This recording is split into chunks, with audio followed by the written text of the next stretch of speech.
The tractor had not moved in 11 years. That was what everyone said. Its tires were half buried in dust and straw, the metal eaten away by rust, the engine frozen like a locked jaw that refused to open. It sat in the center of the barn like a carcass, too large to remove, too useless to matter. Men had tried before, some with tools, others with confidence. All had failed. So when the farmer made the offer, it wasn't generosity. It was entertainment. "If you can make that dead tractor run," he said, spreading his hands as if presenting a joke, "I'll give you the land." The words echoed through the barn, hanging in the air long enough for disbelief to settle in. A few workers nearby paused. Someone let out a quiet laugh. Another shook his head. They all looked at the tractor, then at the woman standing to the right of it. She was 32, too young to carry that much silence in her face, too young to stand the way she did, still, reserved, as if she had learned long ago not to waste energy reacting to men like him. Her denim overalls were faded, her boots worn unevenly at the heel. There was no toolbox at her feet, no performance, no argument. She didn't look at the farmer, she looked at the tractor. The farmer watched her for a moment, his mouth tightening into a thin, amused smile. He had seen desperation before. He knew what it looked like when people wanted land they couldn't afford, when widows came asking for favors they had no right to ask. He assumed this was the same. "Just so we're clear," he added, his voice louder now, making sure everyone heard, "that machine hasn't run since my brother tried to fix it. Cost him 3 weeks and a cracked rib. You get one chance. One." Still, she said nothing. That unsettled him more than anger would have. He had expected pleading, or bravado, or tears, not this quiet, measuring stare, as if she were cataloging something he could not see. The tractor loomed between them, massive and inert, its exposed engine dark with grease and age. A monument to failure. The land attached to it wasn't worthless. Everyone knew that. 30 acres, good soil, a creek that never fully dried, even in the worst summers. The farmer had kept it unused out of spite more than necessity, letting the tractor rot there like a warning. No one got something for nothing on his land, certainly not a young widow with empty hands.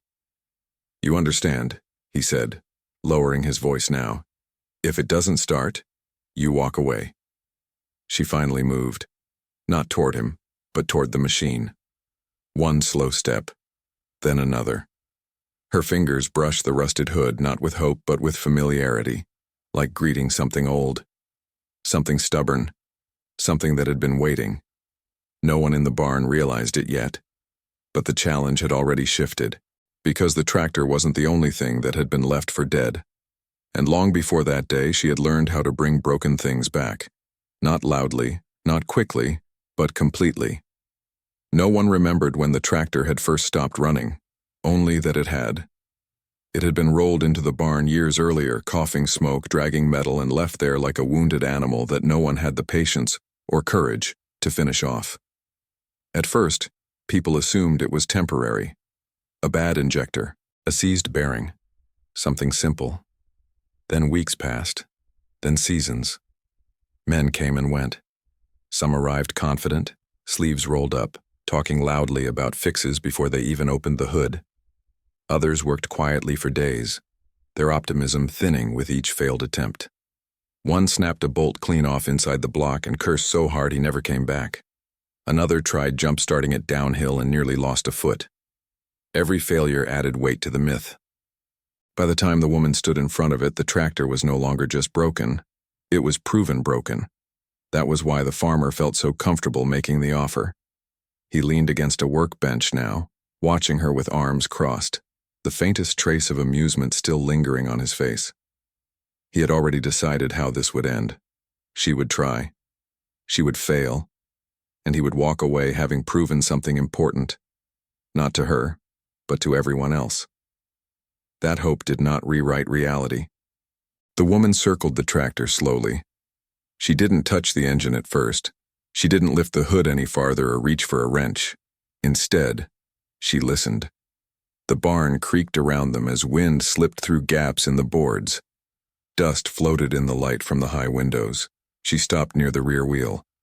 Someone whispered, "What's she waiting for?" The farmer said nothing. He had seen this kind of hesitation before. People freezing when they realized they were outmatched. He thought she was buying time. He was wrong. She crouched and placed her hand against the cold metal frame, not testing it, but grounding herself. Her thumb brushed a deep scratch along the side, nearly hidden beneath rust.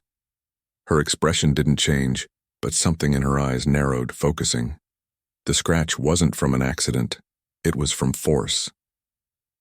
She stood again and moved to the engine bay. Only then did she lean in, peering past grime and age, studying the machine the way someone studies a face they once knew very well. Her fingers hovered inches away, careful not to disturb anything yet. "Go on," the farmer said, unable to resist. "You can open it more if you want." She ignored him. That bothered him. Instead of answering, she looked past the tractor, toward the open barn doors, toward the field beyond, toward the land everyone pretended didn't matter anymore. Her jaw tightened, not with desire, but with recognition. This wasn't about winning something. It was about finishing something. She stepped back, wiping her hands on her overalls even though they weren't dirty. Then she spoke for the first time. "How long did it sit before anyone tried fixing it?" she asked. The farmer blinked, surprised by the question. "A few months," he said. "Why?" "And before that?" she asked, still not looking at him. He hesitated. "I don't remember." She nodded once as if that answer confirmed what she already suspected. She bent again, this time reaching beneath the engine. Her fingers disappeared into shadow. When she pulled them back out, they were stained black. Oil, but not fresh. Old oil. Burned. Someone near the door frowned. "That doesn't mean anything," he muttered. The woman said nothing. Instead, she reached up and carefully loosened a single cap.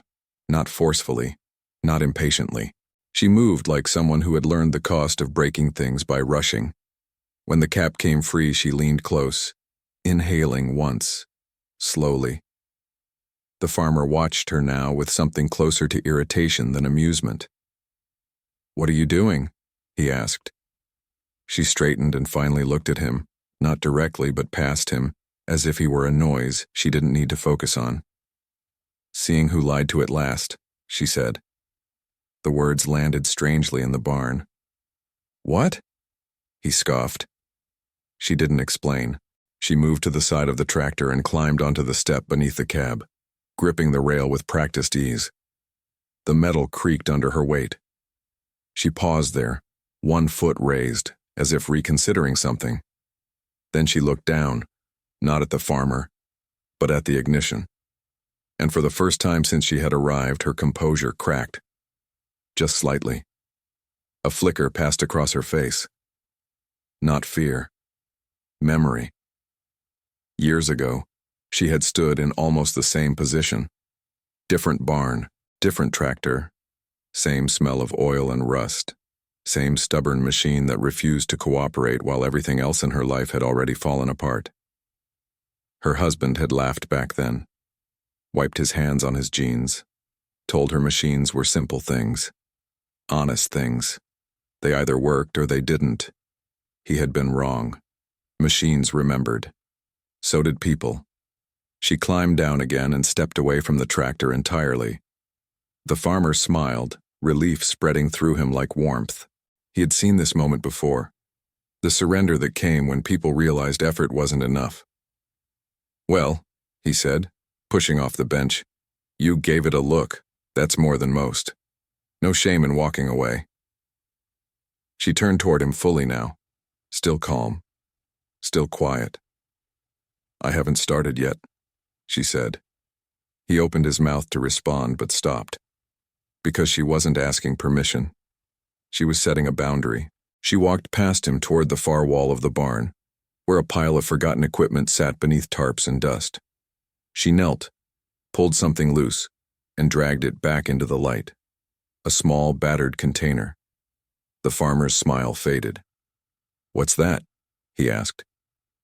She placed it on the floor beside the tractor and opened it. Inside were tools. Not many, not new. Each one worn smooth in a way that suggested long use, not by different hands, but by the same pair, over and over again. The woman looked up at the tractor once more. "Now," she said softly, "we can begin." And for the first time since the challenge was spoken, no one in the barn laughed. The barn didn't fill with the sound of tools. It filled with silence.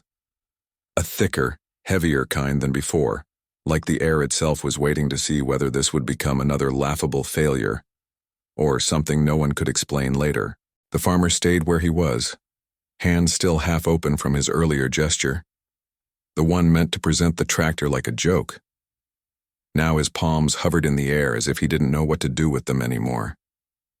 A few workers drifted closer without realizing they were doing it, forming a loose half-circle the way people do when they sense a moment is turning. The woman opened her battered container on the ground.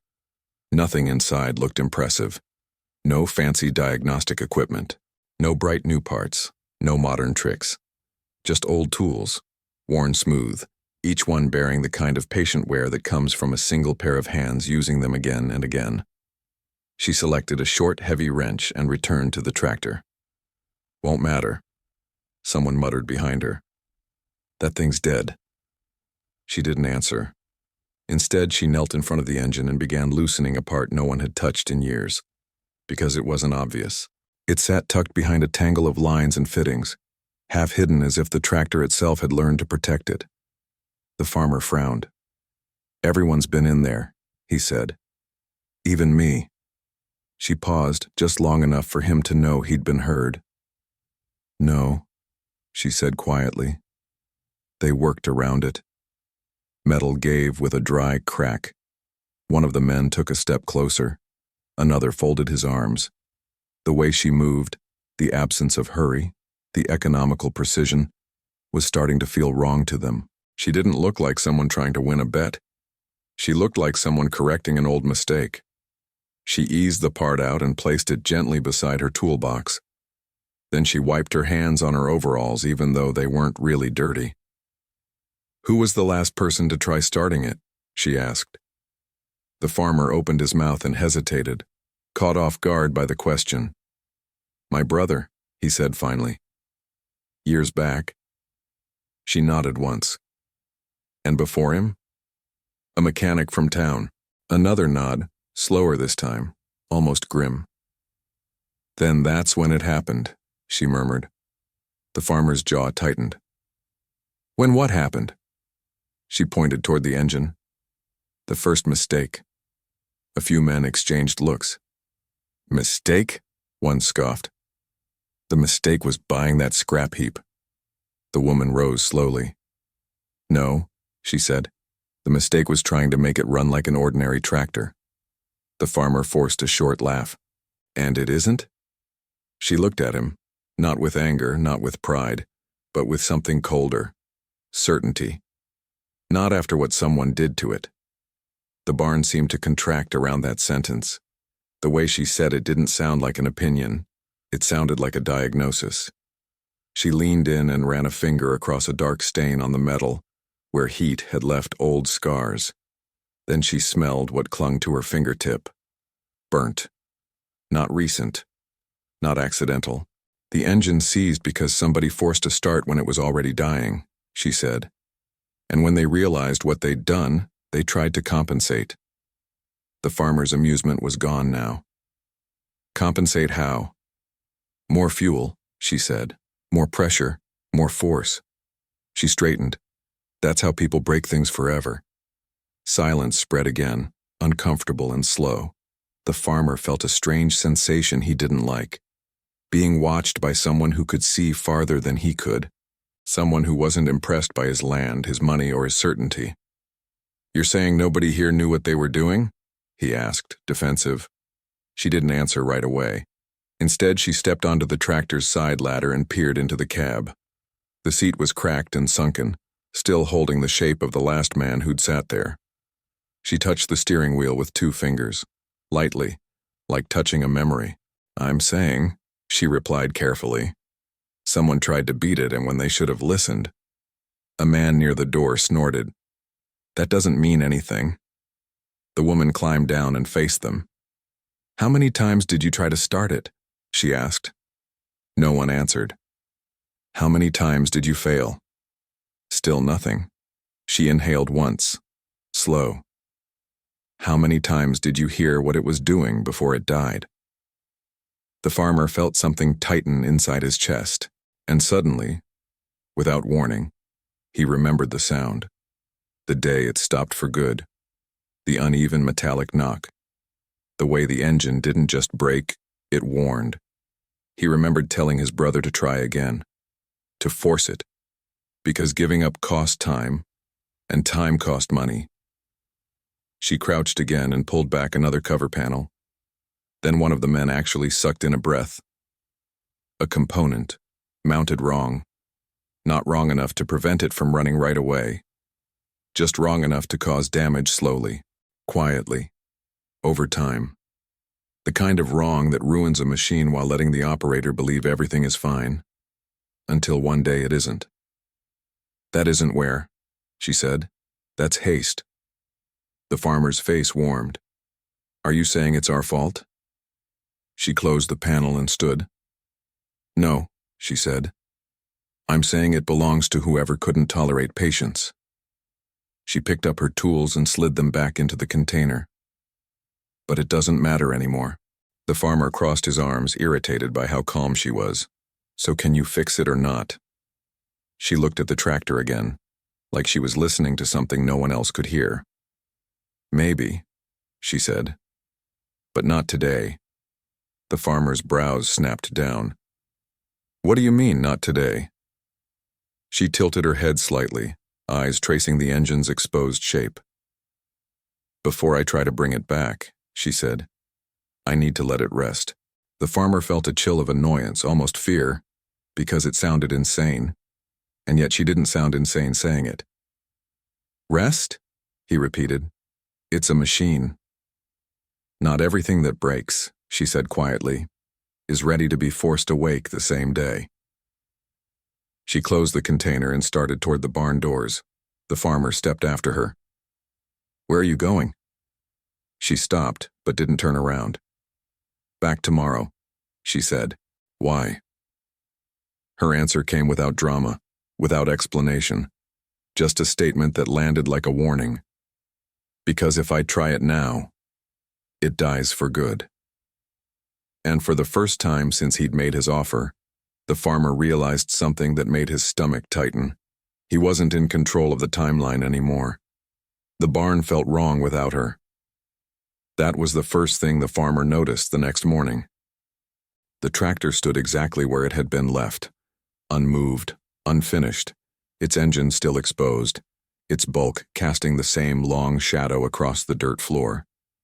But something about the space felt unsettled, as if an argument had been paused mid-sentence and never resumed. The farmer arrived earlier than usual. He told himself it was coincidence, habit, nothing more. But he found himself standing in front of the tractor longer than he meant to, hands resting on his hips, eyes drifting over the same metal she had touched. He caught himself looking for signs, anything she might have changed before leaving. There were none, and somehow that made it worse. By mid-morning, word had spread. Men stopped by the barn under false pretenses, looking for tools, checking equipment, killing time. None of them said it outright, but they all asked the same question in different ways. "You think she's coming back? She serious about that land? You think she knows something we don't?" The farmer answered with shrugs and irritation. "She walked away," he said. "People do that when they realize they're outmatched." But the words didn't sit right in his mouth. Because people who walk away don't leave tools behind in the way she had. They don't speak like time belongs to them. And they don't unsettle a room by not being there. By noon, the farmer found himself remembering things he hadn't thought about in years. The first breakdown. The sound, He hadn't wanted to remember it, but now he couldn't avoid it. The uneven rhythm, the hesitation between rotations, the way the tractor had almost corrected itself before failing completely. He had told his brother to push it. Everyone did back then. They pushed through warning signs, through fatigue, through damage, because stopping felt like losing. By early afternoon, the farmer did something he hadn't done since the tractor died. He climbed into the cab. The seat creaked beneath his weight. Dust puffed up around him. He placed his hands on the steering wheel, and for a moment the barn disappeared. He was younger again, angrier, certain that force could fix anything that refused to cooperate. He reached for the ignition, then froze. Her words echoed back to him. How many times did you hear what it was doing before it died? He pulled his hand away. That evening, she still hadn't returned. The farmer ate dinner without tasting it. His wife noticed. You expecting someone? She asked. No, he snapped, then softened. Just tired. But he barely slept. Sometime after midnight, he found himself standing on the porch, staring toward the dark outline of the barn in the distance. The tractor sat there silent as it had always been, but now silence felt intentional, as if it were waiting. She arrived just after sunrise. No announcement, no truck roaring into the yard. Just the quiet crunch of gravel beneath tires and footsteps that didn't rush. The farmer heard the sound and stepped outside. She was already walking toward the barn, carrying the same battered container in one hand. She wore the same clothes as the day before, only cleaner now. Her face looked rested but not hopeful, prepared. You came back, he said. She nodded once. I said I would. You didn't touch it last night, he said, watching her closely. No, she replied. I didn't. How do you know no one else did? She stopped walking and turned to face him. Because if someone had, she said, it wouldn't forgive them. That answer bothered him more than it should have. Inside the barn, the air felt tighter than before. A few men lingered near the walls, pretending to work while clearly watching. No one joked today. No one laughed. She set her container down and didn't open it right away. Instead, she stood in front of the tractor, still, silent, eyes tracing its shape. You loved this machine once, she said suddenly. The farmer stiffened. You don't know that. She didn't look at him. You don't let something sit like this, she continued, unless it mattered to you, or unless it reminds you of something you don't want to admit. He swallowed. My brother bought it, he said. Thought it'd last forever. She nodded. That's what he thought too. The farmer frowned. Who? Her hands tightened briefly at her sides. My husband. The word shifted the room. She didn't elaborate, not yet. He worked machines the way some people work land, she said quietly. Patiently, carefully. He believed if you listened long enough, they'd tell you what they needed. The farmer said nothing. He fixed tractors like this one, she continued. Old ones, broken ones, the kind people give up on. She stepped closer to the engine. He also believed most damage didn't come from accidents, she said. It came from panic. One of the men shifted uncomfortably. The farmer felt heat rise in his chest. You saying he would have fixed this? She finally looked at him. I'm saying he tried. The words landed harder than accusation. She knelt and opened her container. Inside, beneath the tools, was something new. Not a part. A folded, oil-stained notebook. The farmer's breath caught. She placed it gently on the hood of the tractor and unfolded it. The pages were filled with sketches, measurements, notes written in tight, careful handwriting. Diagrams of engines. Observations scribbled in the margins. The farmer recognized one of the drawings. It matched the engine in front of them. You've been here before, he said. She shook her head. He was. She turned a page. He told me about this tractor, Said it was misdiagnosed, said someone forced a fix when it needed time. The farmer felt something shift beneath his ribs. He never got the chance to finish, she said. Why not? The farmer asked, already fearing the answer. She closed the notebook. Because the night he came home after working on it, she said, he collapsed in the driveway. The barn went utterly still. He died 2 days later. No one spoke. She rested her palm against the tractor's rusted frame. This machine didn't kill him, she said softly, but the same impatience did. The farmer stared at the engine, suddenly unable to see it as just metal. You think you can finish what he started? He said. She didn't answer immediately. Instead, she picked up a wrench. I think, she said, stepping closer, it's time someone stopped forcing it, and did it the right way. She positioned herself at the engine, hands steady, eyes focused. The farmer felt a strange tightening in his chest, because now he wasn't wondering if the tractor might run. He was wondering what it would mean. If it did. She didn't start with the ignition. That was the first thing that confused the men watching. Most people, when faced with a dead machine, went straight for the dramatic moment, turn the key, pray, then curse. But she treated the tractor like a patient who'd survived something violent. You didn't shake a patient awake just to prove they were alive. She began by removing what others had added, one bolt at a time, a bracket that didn't belong, a patched hose that had been forced to fit, a line rerouted in a way that looked clever until you realized it was desperate. Every time she loosened something, the farmer felt an uncomfortable sting, like watching someone pull lies out of a body. He hovered closer than he meant to. You sure you should be taking that off? He asked. She didn't look up. If I leave it, it won't start, she said. And if you take it off, it still might not start, she said calmly. That was the difference. She wasn't promising miracles. She was promising truth. The farmer tried to swallow his irritation. People have tried for years. People tried to force it to cooperate, she said. That's different. She worked for nearly an hour without speaking again. The only sounds were metal tapping metal, the soft scrape of tools, the occasional creak of the barn settling. The men shifted positions, pretending they weren't captivated. Someone coughed. Someone else leaned on a post like he'd been there all day. The farmer watched her hands. They didn't tremble. They didn't rush. And the longer he watched, the more he realized something that bothered him deeply. She wasn't guessing. She was following a sequence that existed in her head already, like a memorized map. Finally, she reached for the oil-stained notebook. She flipped to a page marked by a folded corner and pressed it flat against the tractor's hood. A diagram stared up at the barn's ceiling light. Lines, arrows, notes written in the same tight handwriting.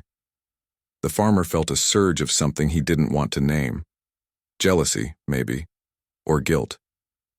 Because that notebook wasn't just information. It was time. Time her husband had spent in this barn, trying to keep a machine alive while the farmer treated it like a nuisance. What's that page? One of the men asked. She didn't answer him. She answered the tractor. She leaned close to the engine bay, held the notebook up, and compared the drawing to what she saw. Then she exhaled through her nose, one quiet breath that sounded like confirmation. There, she said. She pointed to a component deeper inside, half hidden behind grime and an old shield. The farmer frowned. His brother used to say that part was fine. The mechanic from town had insisted it wasn't worth touching. She touched it anyway, not with force, with respect. She loosened it slowly, like she was coaxing it out rather than ripping it free. The metal resisted at first, stubborn, resentful, but then it yielded. And when she pulled it loose, everyone saw it. A hairline crack.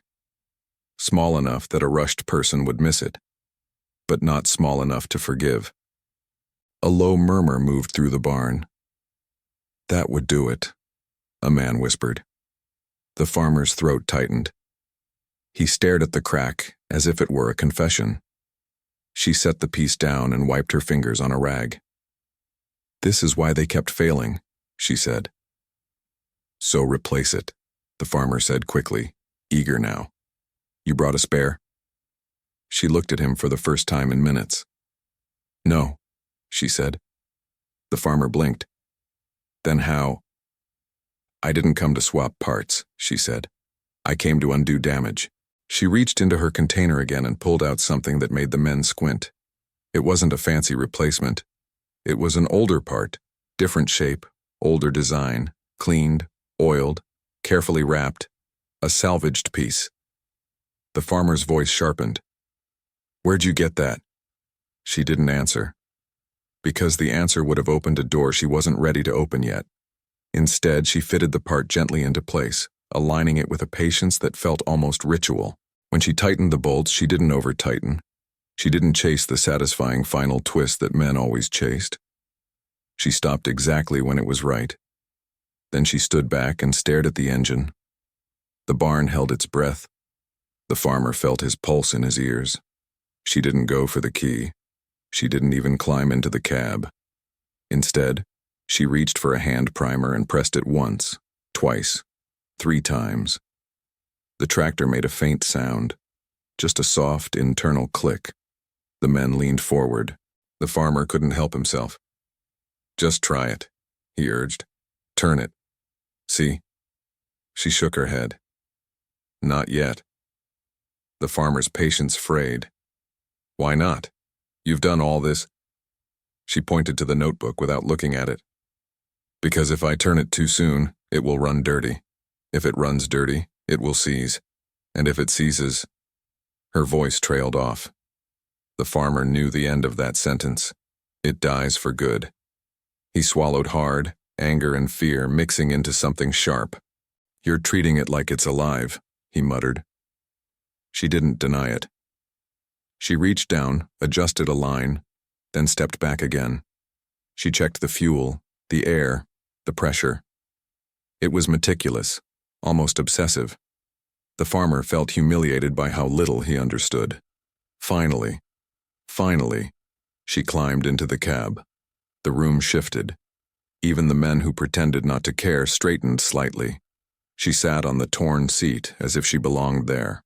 Hands poised, not dramatic, just ready. The farmer moved closer, unable to stop himself.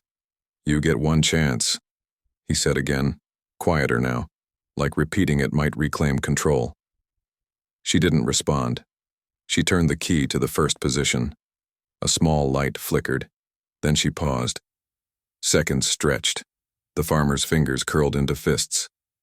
What are you waiting for? She kept her eyes on the dash. Listening, she said. Then she turned the key further. The tractor responded with a slow, reluctant churn. Once. Twice. A cough like a throat clearing after years of silence. A few men gasped. The farmer felt a jolt of adrenaline. Again, someone blurted out. She didn't. She stopped. The farmer's voice snapped. Why did you stop? It moved. She turned her head slightly, eyes hard now. Because that wasn't a start, she said. That was a warning. The farmer stared at her. A warning of what? She climbed down and walked to the engine bay, moving quickly now, not panicked, but precise. She leaned close, watching a small vibration, a faint shake in a line. Then she froze. Her face changed, and the farmer knew, before she spoke, that something was wrong. She reached in and touched a fitting. Wet. A slow leak. Fuel. A thin stream that could turn into a fire if the engine caught properly. Someone behind them swore under his breath. The farmer felt a sick wave of frustration. So it's not going to work. She turned toward him, and her voice was quiet but sharp. It was going to work, she said, until someone interfered. The barn went still. The farmer's brow furrowed. Interfered how? She pointed toward the engine bay, toward a clamp. Not the clamp she installed, a different one, newer, tighter, wrong. She looked at the men standing by the wall. Who touched it last night? She asked. No one answered. The farmer's stomach dropped. He remembered, without wanting to, waking up after midnight, staring at the barn, walking out there, standing in front of the tractor like a man confronting his own failure. He remembered climbing into the cab. He remembered reaching for the ignition. He told himself he hadn't touched anything else. But now he wasn't sure. The woman's eyes found his. Not accusing, knowing. "You wanted to see," she said softly. The farmer's throat tightened. "I didn't—" She held up a hand. "I don't care who did it," she said. "I care that if it happens again, I walk away." The farmer felt the land slip beneath his feet. Not literally, but in the way control slips away when you realize you're no longer the one deciding. The men murmured. Someone shifted guilty. She tightened the proper fitting, replaced the clamp, checked the line again. Then she looked up at the farmer, and this time, her voice lowered into something that sounded like a final boundary. "Tomorrow," she said, "it starts." The farmer's heart kicked, because now the promise had changed. Before he wanted her to fail. Now he was terrified she might succeed, and worse, he was terrified of what she might ask for after she did. The farmer didn't sleep that night. He lay awake listening to the wind move through the fields, replaying the sound from the barn over and over in his head. The cough, the hesitation, the almost start. He had spent years convincing himself the tractor was dead. That some things, once broken, were meant to stay that way. Now he wasn't so sure. At first light, he was already dressed. The barn doors were open when she arrived. That surprised him. She stepped inside without hesitation, set her container down, and paused. Not to prepare, not to inspect. Just to stand there with her hand resting against the tractor's frame, as if greeting someone who had been waiting. "You ready?" the farmer asked, his voice lower than usual. She nodded. "As ready as it's ever going to be." The men arrived quietly, one by one. No jokes, no side conversations. Even those who had doubted her the most stood back now, uncertain of their footing. Something about the moment felt fragile, like too much noise might shatter it. She checked the fittings once more. Dry. She adjusted the line she'd corrected the night before. Then she climbed into the cab. The farmer felt his pulse in his throat. She didn't rush. She turned the key to the first position and waited. The dashboard lights flickered on, weak but present. She closed her eyes for a second, not praying, listening. Then she turned the key. The engine turned slowly. Once. Twice. A deeper cough this time, stronger, steadier. Someone inhaled sharply. She stopped. The farmer nearly shouted, but then she turned the key again. The engine caught. Not all at once. Not triumphantly. It sputtered, protested, shook itself like an animal waking from a long sleep. Smoke curled out, thin and gray, drifting up toward the rafters. The barn filled with sound, a living sound. The tractor ran unevenly at first, but it ran. The men stared in disbelief. The farmer felt his knees weaken. She didn't smile. She adjusted the throttle slightly, just enough. The engine steadied. The sound deepened, smoothing out like a breath finally finding its rhythm. After 11 years. The tractor was alive. No one spoke.